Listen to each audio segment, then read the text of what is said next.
Muito bem, meus queridos, nós vamos continuar na proposta, de estudar sobre escatologia, mas os irmãos que viram lá o cronograma sabem que nós inserimos a proposta também de meditarmos num dos livros mais complexos da Bíblia, que é o livro do Apocalipse, Então hoje nós vamos falar sobre o que nos diz o Apocalipse hoje. E é interessante a gente refletir nessa expressão que nos diz o Apocalipse hoje, porque essa é a proposta da Bíblia. A Bíblia é um livro que você tem que compreender o que foi dito lá e antigamente. Uma vez compreendendo, interpretando aquilo que foi dito, você tem que trazer para o seu tempo, saber o que essa mesma mensagem vai nos dizer hoje, no presente, de que forma ela pode ser aplicada às nossas vidas, Então nós vamos ser desafiados, a meditar na mensagem do que podemos considerar o livro da Bíblia mais difícil de ser estudado. Como é o nome deste livro? E veja bem, olhe para cá. E antes de nós darmos início ao estudo do livro do Apocalipse, o estudo propriamente dito, eu preciso pontuar pelo menos 3 coisas importantes a fim de que o nosso raciocínio possa perdurar, possa se solidificar. A primeira coisa que eu preciso pontuar ao estudarmos o Apocalipse é que, devido ao tempo que nós temos para fazê-lo, é impossível que nós venhamos aprofundar o nosso estudo nesse livro por conta do tempo.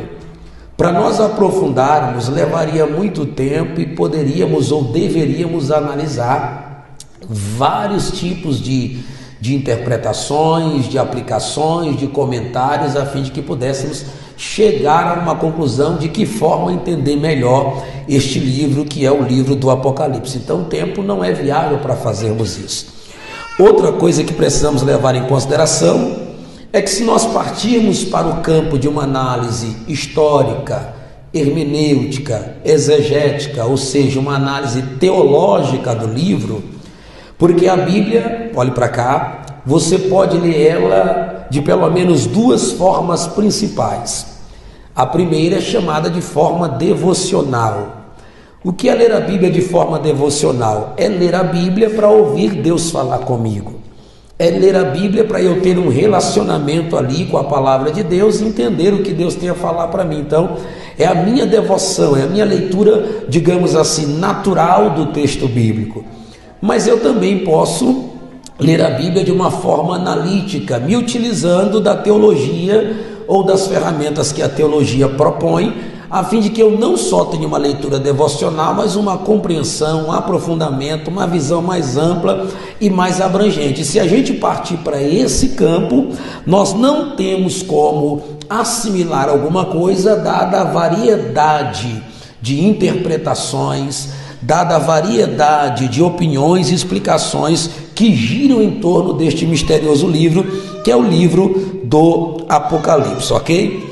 E a terceira e última consideração, e essa aqui é muito importante, você precisa ouvir isso com muita atenção, é que por conta dessa diversidade, inclusive, dessa diversidade de interpretações, opiniões e explicações acerca do livro, e sobretudo por conta das nossas limitações para compreendê-lo, nós vamos nos ater aqui a estudar em 2 direções. Isso aqui é importante você absorver.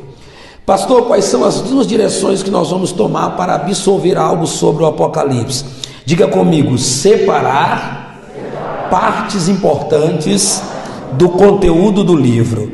Ou seja, essas partes que são importantes para a igreja contemporânea, aquilo que vai ser de valia para nós.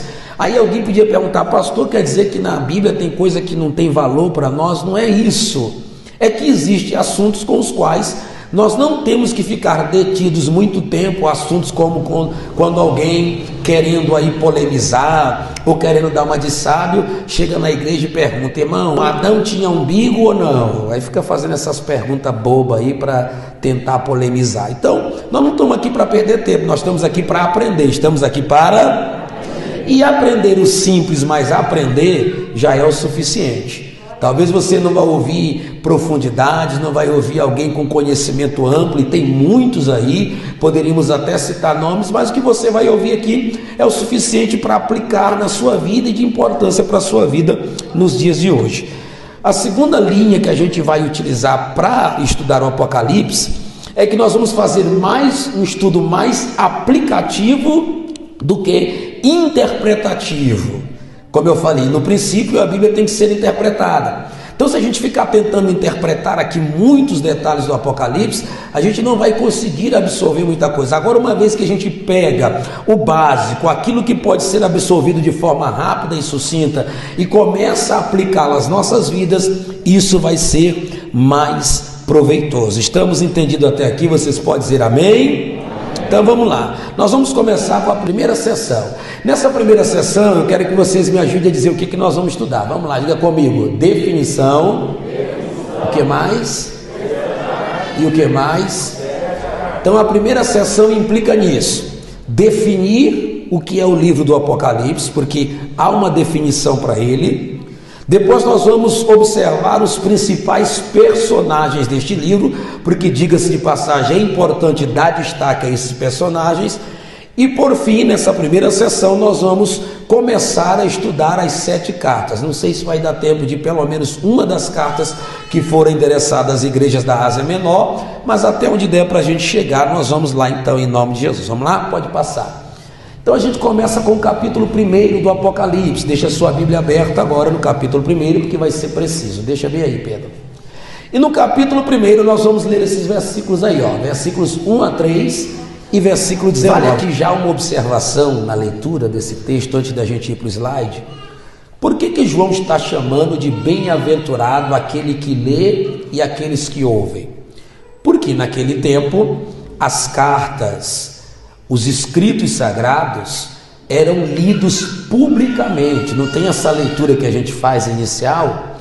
Naquela época as leituras eram feitas já sobre o tom de ensino, de transmissão da mensagem. O simples fato, que não era simples, de fazer a leitura de uma porção das escrituras, quer do Antigo Testamento ou quer das cartas que eram endereçadas às igrejas do tempo dos apóstolos, do tempo da igreja primitiva, as várias igrejas que nós temos na Bíblia, já era uma forma de trazer algum tipo de ensinamento para os cristãos. Então quem estava lendo o texto nas assembleias era bem-aventurado, e mais bem-aventurado ainda quem estava ouvindo o texto, ok? Quando a gente lê esses versículos, a gente aprende primeiro o quê? Vamos lá? Que o Apocalipse é o quê? A revelação que Deus deu a Jesus Cristo. Então, se alguém lhe perguntar, o próprio livro já responde isso, você acabou de ler. Revelação que Deus dera ao Senhor Jesus Cristo. Você percebe que as coisas de Deus, o reino de Deus é algo extremamente organizado. Jesus não repassa sem antes receber do Pai.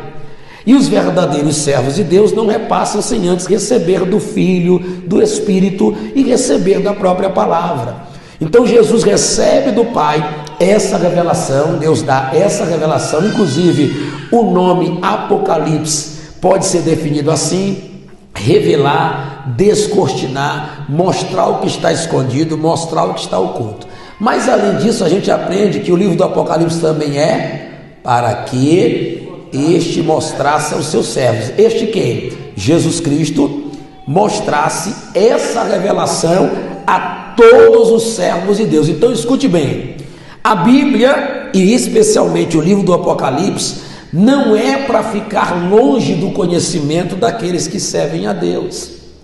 Não é para nós desconhecermos o que está escrito. Não, a Bíblia Deus deu apenas para um grupo específico, para uma classe de pregadores, de ensinadores que vão ter um entendimento. Não, todos nós precisamos compreender o que a palavra de Deus diz.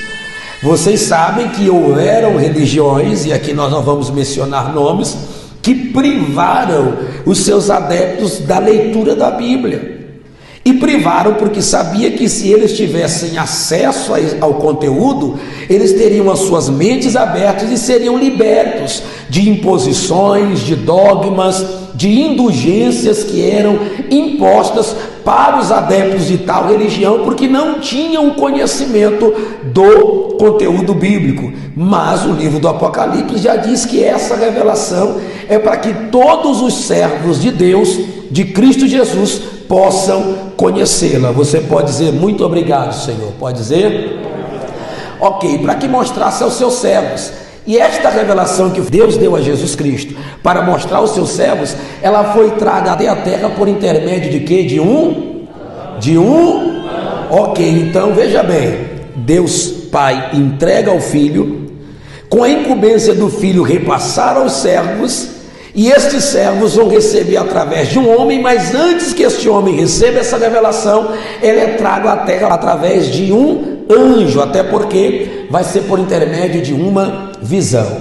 E agora, por fim, definindo o Apocalipse, isso aqui é importante, leia comigo, vamos lá no 3, 1, 2, 3. E é a revelação das coisas que João viu, das que são, referindo-se ao tempo de João e das igrejas da Ásia, e das que depois desta hão de acontecer. Versículo 19, vamos ler juntos?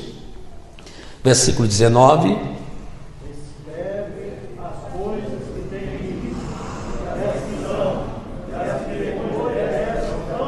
Mais uma vez, todos juntos, vamos lá? Escreve as coisas que tens visto, as que são, as que depois dessas hão de acontecer. Então você vai ver aqui a proposta de tudo aquilo que João vai passar a registrar. Quando ele fala das coisas que vistes, quando você lê o texto, quando você lê o capítulo 1, você vai observar que antes de João receber todo o conteúdo deste livro, ele vai ter uma visão como que consoladora, uma visão que ele vai vislumbrar aquele que é a base, o alicerce, o fundamento da igreja.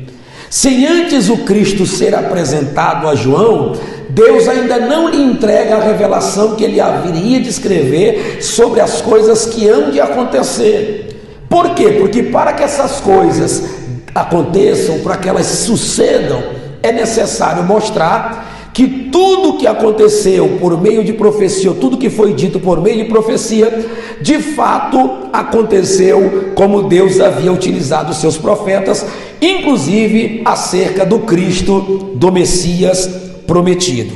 Então, isso é o Apocalipse. E quando ele se refere, das que são, está falando daquilo que Deus vai mostrar para ele no período em que João vive, e das igrejas, e aqui no caso são igrejas locais que o cercam, ou das quais ele tinha informação naquele tempo, aqui no caso específico, as igrejas da Ásia Menor. E por fim, das que depois destas hão de acontecer, que é tudo que vai se desenrolar a partir do capítulo de número 4 do Apocalipse, e aí vem o 5, 6, e vem toda aquela trajetória que muitas vezes nos falta compreensão e devemos buscar de Deus para compreender, ok? Agora nós vamos para esse segundo ponto aqui, vamos lá? Que pergunta nós temos aqui? 1, 2, 3. Quem são os envolvidos na narrativa do Apocalipse? O primeiro envolvido quem é? Vamos lá? Que é o apóstolo, o teólogo, o ancião. Mas, mesmo a gente sabendo que ele é apóstolo, é teólogo, é um ancião, olha como é que João se identifica, porque o nome disso aqui é humildade, simplicidade do evangelho. Primeiro ele diz o seguinte, que ele é o que, irmãos? Então, servo de Jesus Cristo. Rapaz, hoje é uma briga para se reconhecer nomenclatura e título, né? É óbvio que a gente tem que respeitar a patente das pessoas, mas quem tem o respeito natural não reivindica, né? Aqui tem uma história, né? Que os nossos jovens foram visitar um servo de Deus. Eu não vou dizer a patente, porque senão vai ficar quem foi. Um servo de Deus. E aí, quando terminou, quem estava lá dirigindo o trabalho disse assim, vamos pedir para o irmão orar. Na hora que disse irmão, ele ficou doido. Irmão, não, eu sou presbítero. porque presbítero não é. Não sou. O outro era diácono, né, e tal, colhe oferta. Aí ele foi consagrado a pastor e o irmão que estava na porta não sabia que ele tinha sido consagrado. E aí quando ele entrou, o irmão com muita inocência pegou a salva, deu para ele, porque a salva, lá no Maranhão os obreiros já recebem a salva, já são ordenados quem vai tirar a oferta. Foi dar a salva para ele, ele leu assim: irmão, desde quando o pastor tira oferta? Mas João, que escreveu o livro do Apocalipse, está dizendo: eu sou, quem mais é servo aqui? Deixa eu ver, amém. Canta bem, mas é servo. Prega bem, mas é servo. Está no púlpito, mas é servo. É líder, mas é servo. É rico, mas é servo. É pobre, continua sendo servo. Tem terno bonito, é servo. Tem roupa bonita, é servo. Aqui é reunião de servo e de serva de nosso Senhor Jesus Cristo, servo. Mas ele também diz que ele é o quê? Vamos lá, juntos: irmão e companheiro das mesmas. Presta atenção nisso aqui. Isto aqui fala da simultaneidade do sofrimento. Presta atenção, ele está dizendo: eu sou irmão de vocês e sou companheiro nas aflições, sofro como vocês sofrem. Quando você lê a primeira carta de Pedro, capítulo 5, é só anotar aí, não dá para a gente abrir e ler por causa do tempo, que ainda tem bastante coisa para falar. Olha aqui, Pedro no capítulo 5, versículo 7, versículo 8 diz assim: sede sóbrios, vigiai, porque o diabo, vosso adversário, anda ao derredor, rugindo como um leão, procurando a quem possa tragar. Versículo 9: o qual resistires firmes na fé. Aí o versículo seguinte diz: sabendo que os mesmos sofrimentos se cumprem nos vossos irmãos espalhados pelo mundo inteiro. Diga comigo: os mesmos sofrimentos se cumprem nos vossos irmãos. Deixa eu dizer uma coisa para você. Às vezes, isso acontece até comigo, acontece com pastores. A gente está dirigindo uma igreja e, como não visita outras, a gente pensa assim: meu Deus, esse problema só tem lá no Oziel. Não, é só lá no Oziel que tem essa luta. Aí de repente a gente visita outra igreja, conversa com outro pastor, conversa com outra pessoa, ou mesmo vai num culto, aí lá está o pastor, irmão, repreendendo os irmãos pelos mesmos problemas que está acontecendo onde a gente está. E a gente diz assim: rapaz, não é só comigo não. Às vezes eu conversar com outro que está num sofrimento terrível, que a gente acha que só nós estamos passando. Na verdade, para você agradecer a Deus, se você está passando por um problema, tem gente que está passando por um problema pior do que o seu. Ninguém agradeceu? Mas eu vou agradecer por quê, pastor? Vai agradecer porque Deus está te ajudando a passar por esse problema. Viu? Hoje Jesus vai salvar, não vai, irmão? Salva aí. Ele tá animado, então é para aceitar Jesus. Vamos lá. Esse ânimo todinho, se ele não vier, nós traz. Vamos lá. E por fim, o que João diz? Que ele é prisioneiro de Cristo. Olha aqui para mim, isso aqui é importante. Eu estava meditando e observando que durante todo o Novo Testamento, inclusive a partir do caminhar com Cristo, os cristãos eram vistos como criminosos. E começa com Jesus. Jesus morre como o quê, irmão? Jesus morre como um ladrão, como um salteador. No dia que vão prender Jesus, que chega aquela turba todinha, aquele monte de soldado, né? Aquele arsenal todinho de gente armada, com paus, porretes, com lanças. Aí Jesus disse assim: vocês vieram como se fosse para prender um malfeitor, um ladrão. Eu estava com vocês todos os dias no templo ensinando e vocês nunca fizeram nada, agora vieram me prender como se eu fosse um criminoso. E na sociedade de hoje, cristão é homofóbico, cristão é preconceituoso, cristão tem uma palavra fundamentalista. São religiosos fundamentalistas e olham para a gente como se a gente estivesse cometendo crimes. Principalmente quando a gente não vive do mesmo modo. Você quer ver isso na Bíblia? Volte algumas páginas. Primeira carta de Pedro, capítulo 4, vamos lá. Primeira carta, capítulo 4. Olha o versículo 4, todo mundo lendo para mim o versículo 4, em alto e bom som, para vocês terem uma ideia do peso desse versículo. Vamos lá, 1, 2, 3. e acham estranho.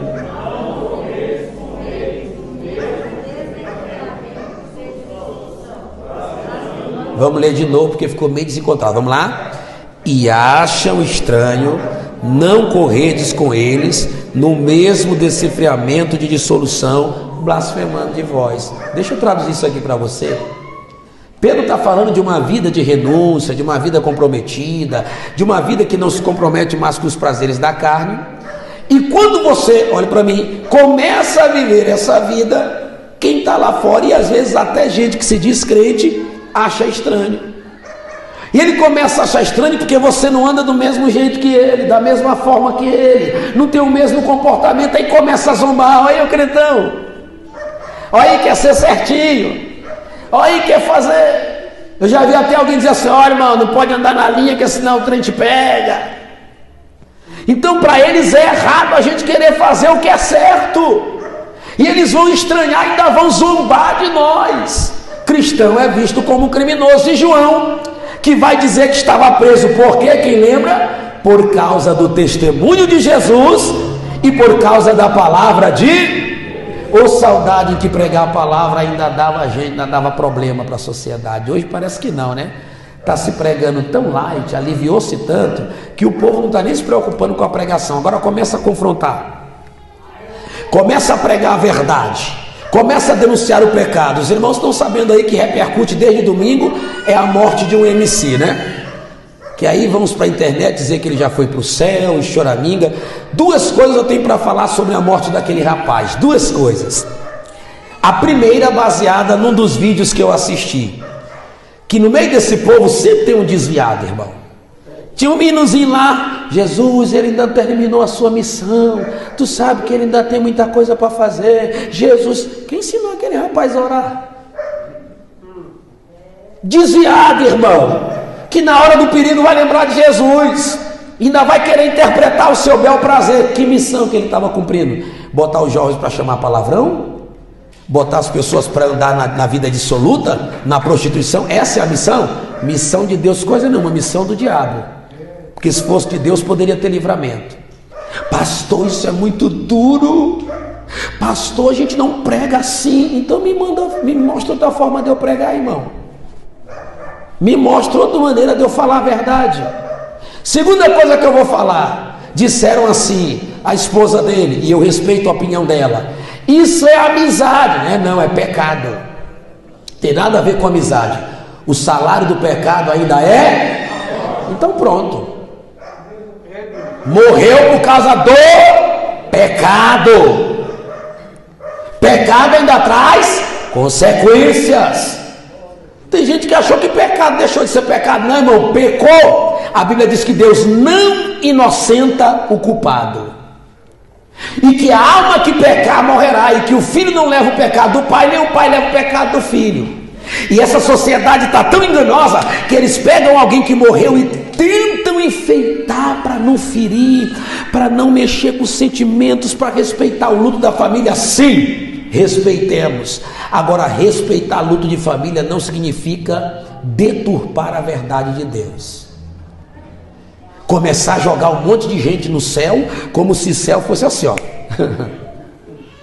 Meu irmão, olha para você está aqui lutando, já brigou com tentação, já brigou com prostituição, já brigou com masturbação, já brigou com mentira, já brigou com bebida. Teve um dia que deu vontade de você tomar uma cachaçinha, você disse: não, eu sou crente, já brigou com as drogas, já brigou com tudo. Aí um camarada que está lá vem de qualquer jeito, vai para o céu e tu fica aqui na terra. É assim?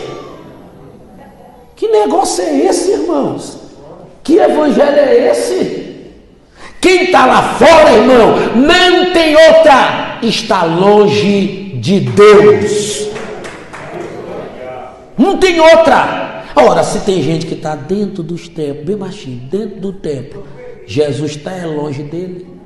Imagina quem está lá fora. Então vamos parar com essa conversa. Ser cristão é confrontar o mundo. Sabe o que Jesus disse sobre o mundo para nós? Ensinou para o discípulo, disse para nós. João capítulo 15, versículo 18, só ouça.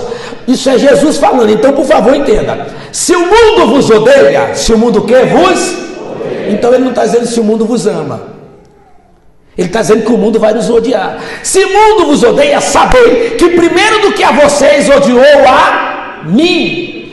E sabe por que o mundo vos odeia? Porque vocês não são do mundo. Porque se vocês fossem do mundo, o mundo amaria tudo que era vosso. Mas como vocês não são do mundo, pelo contrário, aqui vale um glória mais bonito, de lá eu vos escolhi, é por isso que o mundo vos odeia.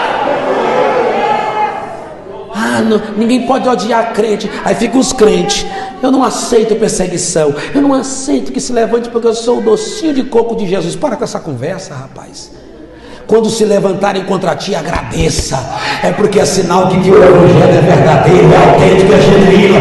Agora, se está todo mundo dando tapinha nas suas costas, aceita Jesus novamente e te converte, porque evangelho é para gerar choque.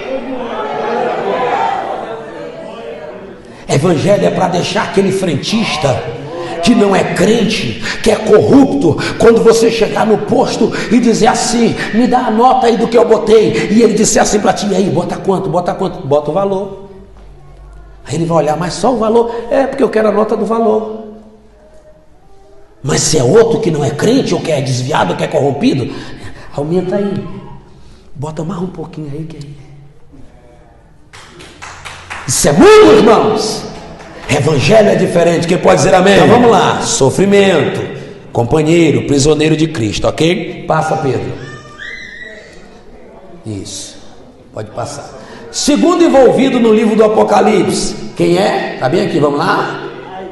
Todo mundo, quem é? Que está representado aqui pelas que estavam na. Então veja lá, a igreja no todo, representada por 7 igrejas locais, que nós lemos o nome.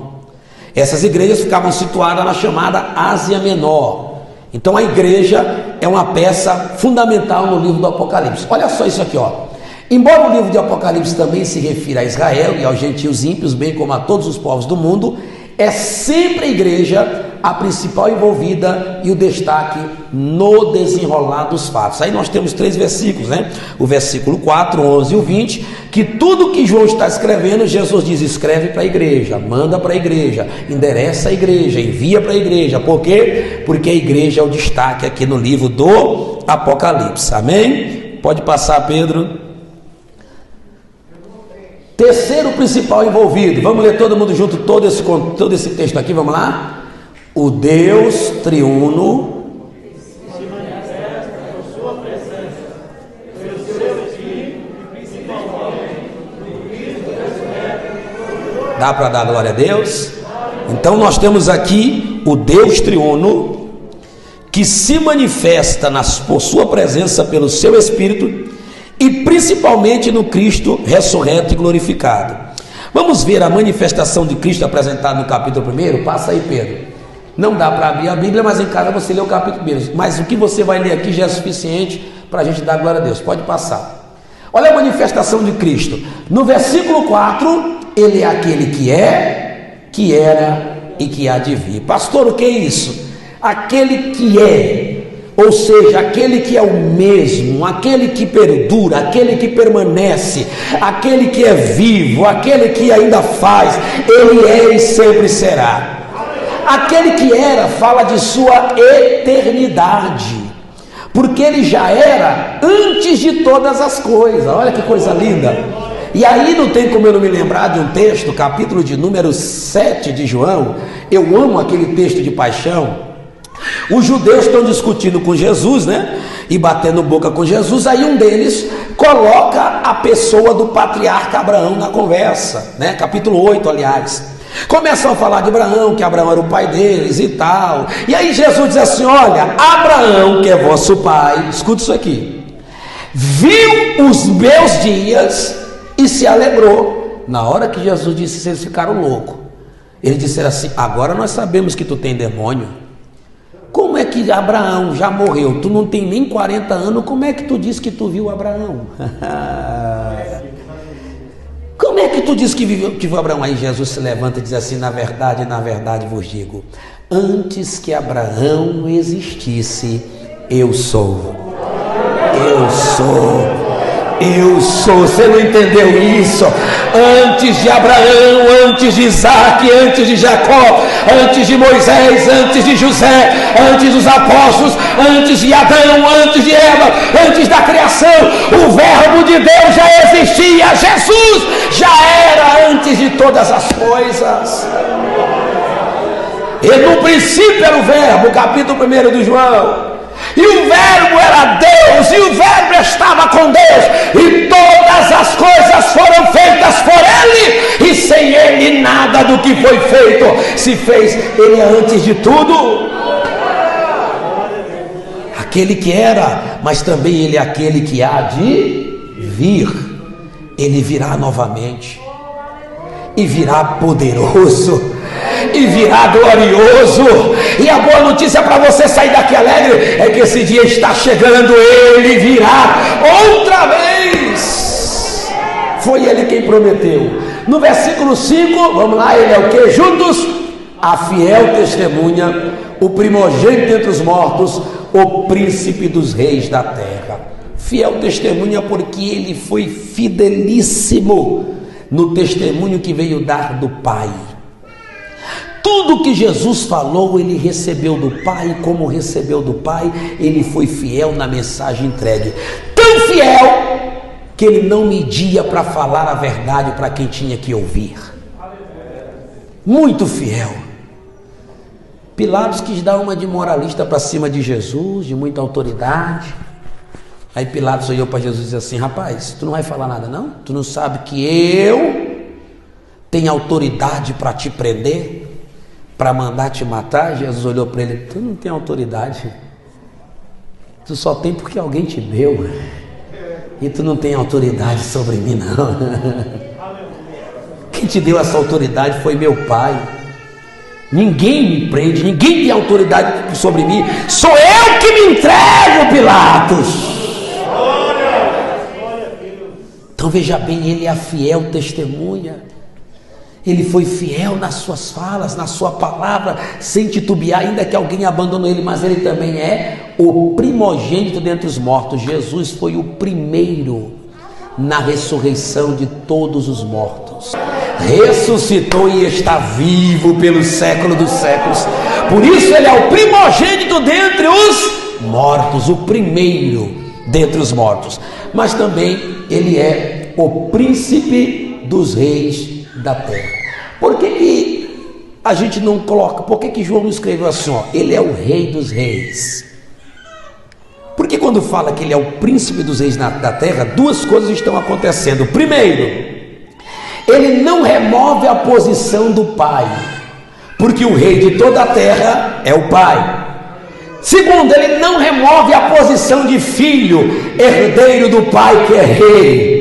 E terceiro, porque a profecia já dizia: e um filho vos nasceu, um menino se nos deu, e o governo estava sobre os seus ombros, e o seu nome será Maravilhoso Conselheiro, Deus Forte, Pai da Eternidade e Príncipe, Príncipe, Príncipe, Príncipe, Príncipe da Paz.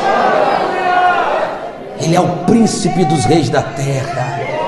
Mas príncipe também tem a ideia de principal. Assim como Ele é príncipe, Ele também é rei. E rei acima de todos. Ele também é rei do universo. Ele é o rei da glória. Esse rei que vai reinar eternamente. Mas vamos lá.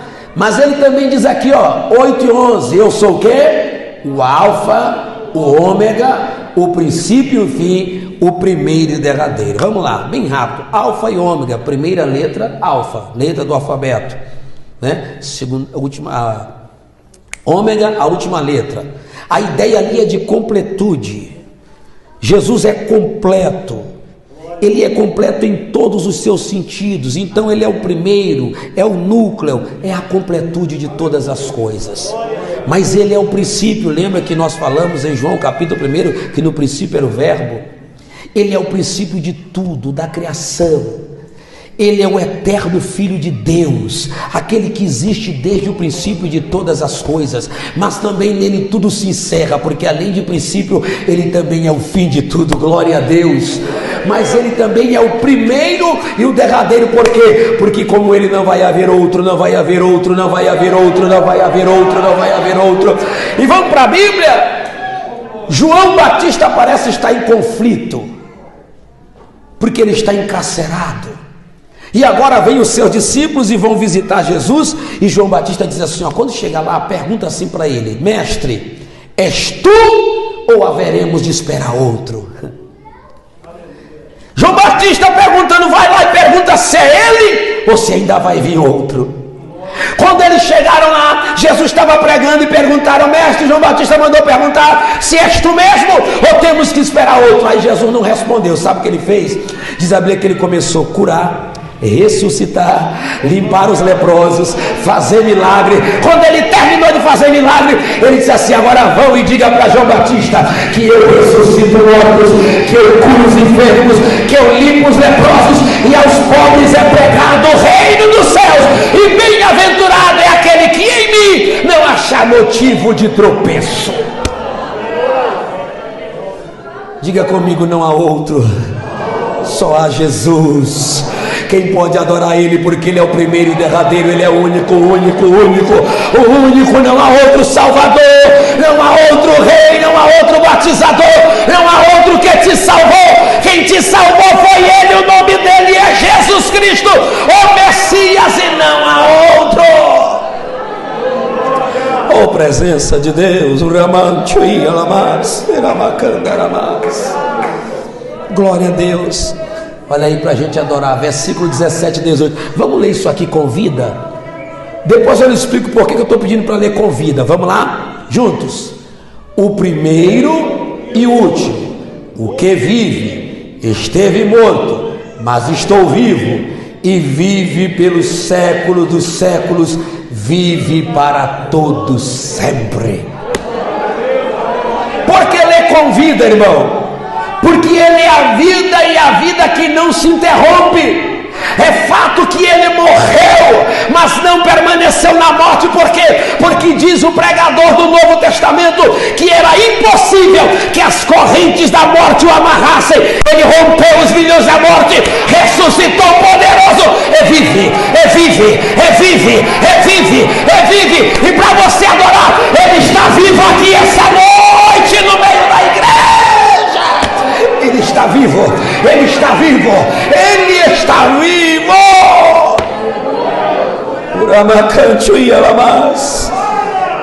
Vive. Olha quantas vezes eu fiz questão de colocar a palavra vida.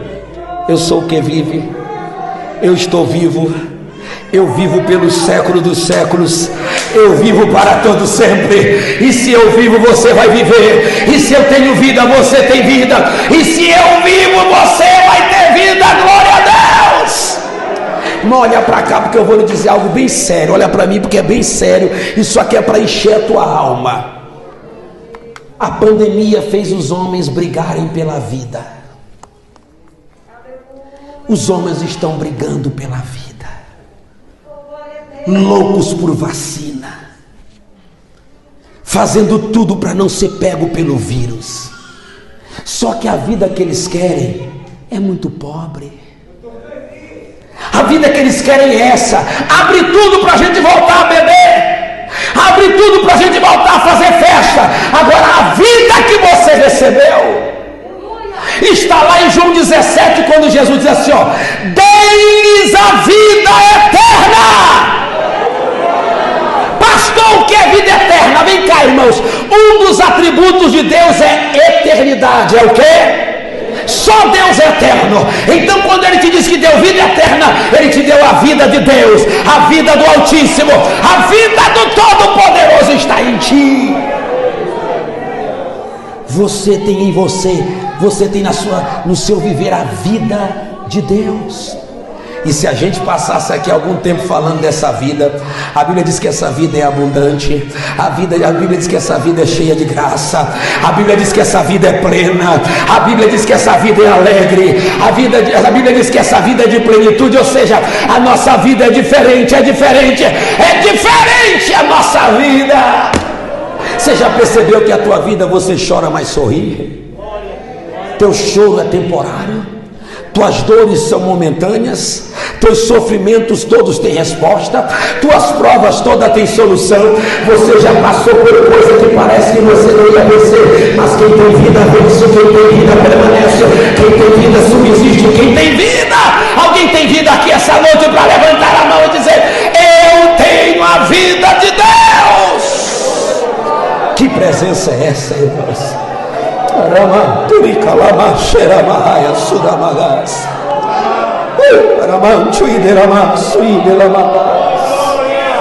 Vida, vida, vida, vida. Aleluia, aleluia. Pastor, mas crente morre. Só que a vida é tão boa para ele que quando ele morre, até a Bíblia se recusa a dizer que ele morreu. A Bíblia diz: morreu não, está dormindo, morreu não, está descansando, morreu não, está esperando, morreu não, está aguardando. A trombeta vai soar e quem dormiu vai acordar, porque tem vida, vida, vida, vida em Deus. Aleluia. Vamos terminar com as características do Cristo. Bota aí, passa. A gente termina aqui. Não dá para chegar nas cartas ainda não. As características do Cristo que ressuscitou. Vem cá, irmãos. Por que isso aqui é importante? Lembra da última cena de Cristo que foi vista? A última cena de Cristo que foi vista pelos homens foi do Cristo na cruz. Pés e mãos furados, irmão Mofio, uma coroa de espinhos, ensanguentado, sendo arrancado morto de uma cruz, enrolado no lençol, colocado num túmulo emprestado, uma grande pedra rolada. É a última imagem que ele tem do Cristo. E os discípulos? A última imagem que ele tem do Cristo é um homem resplandecente, com o corpo ressurreto, com marcas nas mãos e marcas nos pés, com marca na costela. E ele disse: olha, pode tocar aqui as minhas marcas, mas olha o Cristo que vai se apresentar agora para eles. João disse assim: eu estava lá na ilha chamada Pátimos, por causa do testemunho da palavra de Deus, e de repente ouvi uma voz que falava comigo, e essa voz era tremenda. E quando eu virei para ver quem falava comigo, eis que eu olhei um homem vestido de vestes compridas, cingido com um cinto de ouro à altura do peito, vestes claras, como que um sacerdote, como que um ancião de dias, como diz o livro de Daniel. No versículo 14 diz: a sua cabeça e cabelos eram brancos como a lã, e como a neve, e os seus olhos como tocha de fogo. Diga comigo: cabelos brancos. Diga comigo: eternidade. Diga: ele é eterno. Aleluia. Mas diga comigo: olhos como tochas de fogo. Diga comigo: onisciência. Ele tudo vê, ele tudo sabe, ele tudo entende, ele tudo vê. Onisciência. Versículo 15: mas eu olhei para os pés. Aleluia. Sabe quando alguém assim está bem vestido, que chega assim bem chique? Sabe quando chega todo arrumado, que você olha assim, ó, da cabeça aos pés? João também fez isso, olhou para a cabeça, olhou para os pés, e nos pés tinha um latão reluzente, um bronze polido, como que feito na fornalha, algo que brilhava. É os seus pés, que são mais formosos do que aqueles que evangelizam, porque os que evangelizam, está escrito: quão formosos são sobre os montes os pés daqueles que anunciam a boa nova, daqueles que proclamam a paz. Os pés dele são reluzentes e brilhosos, que não dá nem para olhar para os seus pés. Preste atenção. E eu ouvi a sua voz como barulho gerado pelo encontro de muitas águas. Tenta fazer esse barulho aí. Eu agora me recordo dos grandes congressos, das grandes festas, daqueles cultos assim onde o pregador se cala, o cantor se cala, os instrumentos se calam. A gente escuta aquele barulho aí só.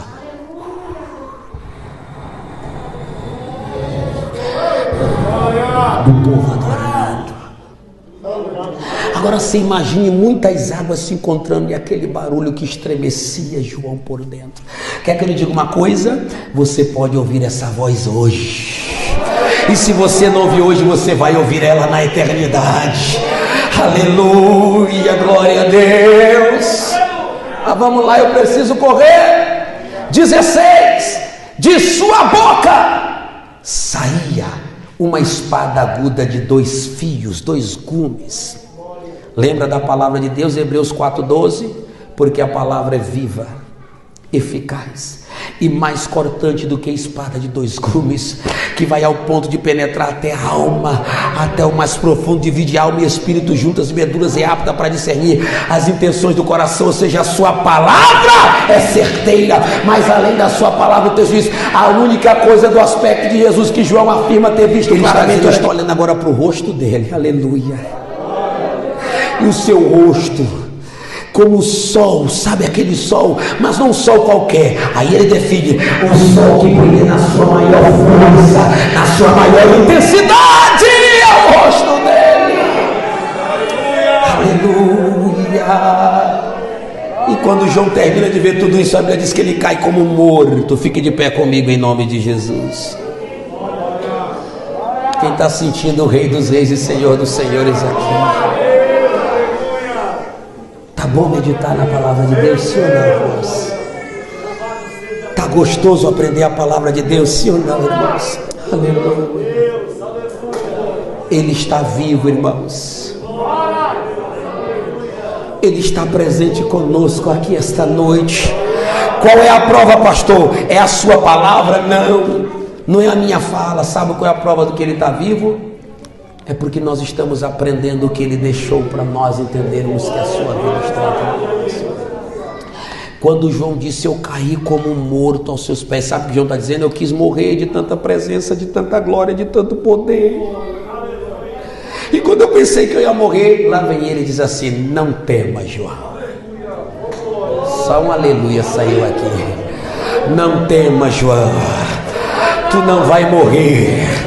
Eu sou aquele que esteve morto, João, mas agora eu estou vivo, e eu estou vivo para te dar vida, eu estou vivo para te dar livramento. Solta esse playback e deixa a igreja adorar aquele que está vivo. Eu vou adorar, irmão, eu vou adorar, eu vou adorar.